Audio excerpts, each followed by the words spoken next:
Hey, welcome back to the podcast, Evil Dungeon Master Universe Podcast. I'm your host, Evil Dungeon Master Vince, and it's Monday. Big pause because it's Monday.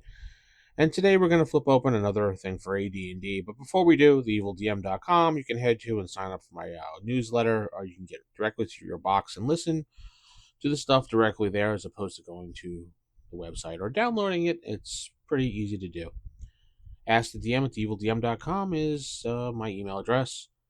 And all the actual plays I'm doing is at rollhigherdie.com, where you can catch the cinematic Shadowrun game I'm running, as well as Starfinder for now. On to today's topic. Well, we're going to flip open the monster manual and turn to page 89 and talk about Spectres, a very deadly, almost vampiric-like monster. They're very similar to a vampire in a sense because of their abilities. They're affected by a lot of the same things vampires are affected by, with like daylight and stuff like that. But I thought it was an interesting creature to talk about because it's kind of a classic, it's in the realm of classic monsters that we can use in a campaign. So they're rare, and there's only 1 to 6 appearing. Their armor class is 2. Their hit dice is 7+3. You get 1 attack, and their attack does 1d8 damage, but there's a special energy drain, which we'll get to in a moment. Special defenses is +1 or better weapon can only hit them.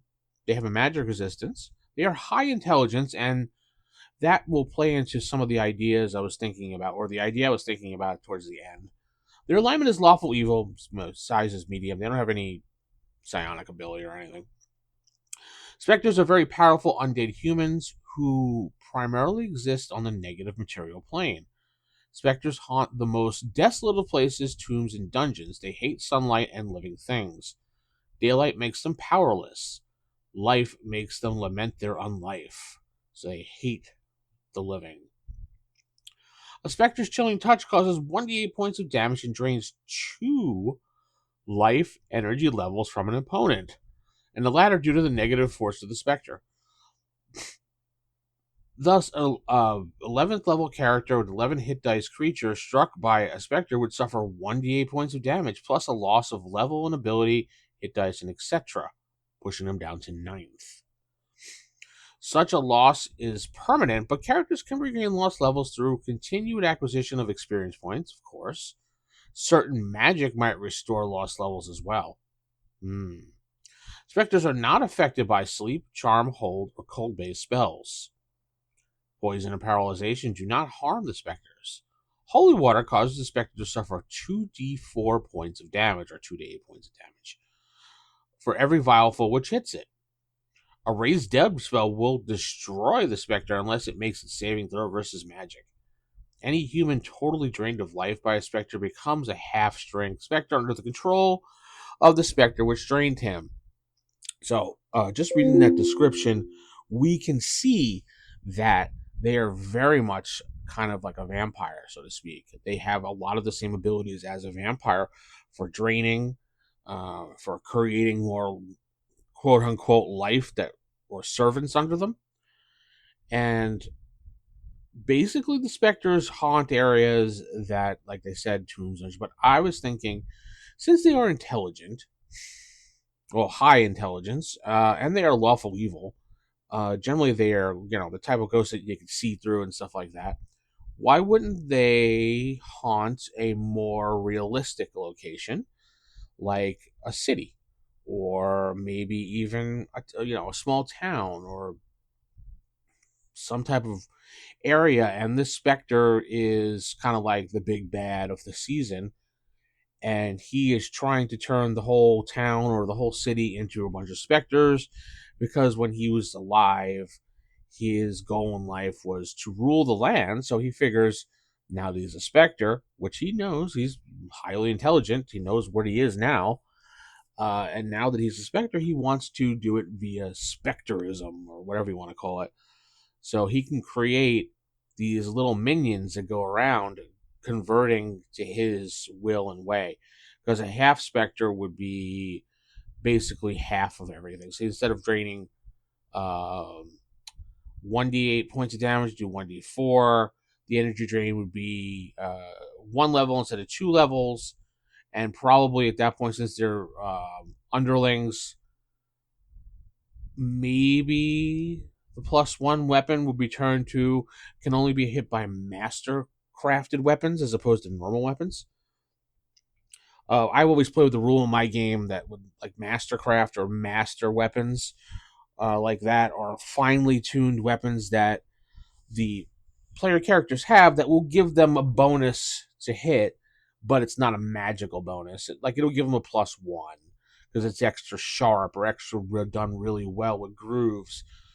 So maybe masterclass weapons would hit it, and their energy drain would be 1. Obviously, they'd be lawful evil. Their intelligence would still be high. Maybe not even high, maybe low because they're just subservience of the Spectre. I also like the idea of toying around with it, allowing the Spectre to actually wear things. I don't see why he couldn't. It doesn't say he can't wear things or carry things or do anything. It would just prevent him from going through solid objects because that stuff would just fall to the ground. So why couldn't he, I don't know, put on a long coat, a hat, maybe even like a scarf around his face, and then skulk around at night in the alleyways and stuff like that, in full clothing. Maybe he wants to communicate with people because he wants to.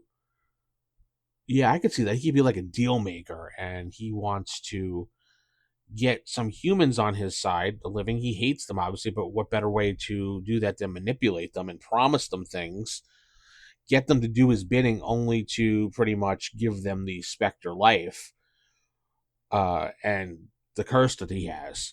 Just like people that are, the humans that want to be vampires. And, oh, I want to be a vampire. And the vampire kind of uses the humans to do his bidding. And then meanwhile, just strings them along, kind of makes them a ghoul. Doesn't actually make them a vampire type thing. Maybe he can grant them some little, little ability when it comes to being a Spectre. I don't know. We come up with something. Maybe he gives them the ability to hit them for 1d8 natural points of damage, and you don't drain levels or anything. Or maybe he gives them the ability to make themselves translucent or something, or the ability to walk through walls, something to string along a human so that he could do the Spectre's biddings, and then when the Spectre is done with him, he pretty much turns him into one of the subservient Spectres who become his mindless slaves. Though it really doesn't say they're mindless slaves, so I'm going to say the slaves become, subservient, somewhat mindless slaves in my game. But this is a pretty classic creature. It has some cool ideas of revolving around it. And it's a little bit different from a vampire for the simple fact that it's more of a ghost, so to speak. But it has possibilities if you put some clothes on him and he's got some human worshippers or followers that want to do his bidding, like ghouls. I could see a lot of possibilities with this creature. Have you guys done anything like this in your campaigns? I'm just wondering, for the listeners out there, when they use their Spectres, do they use them other than what just the book does?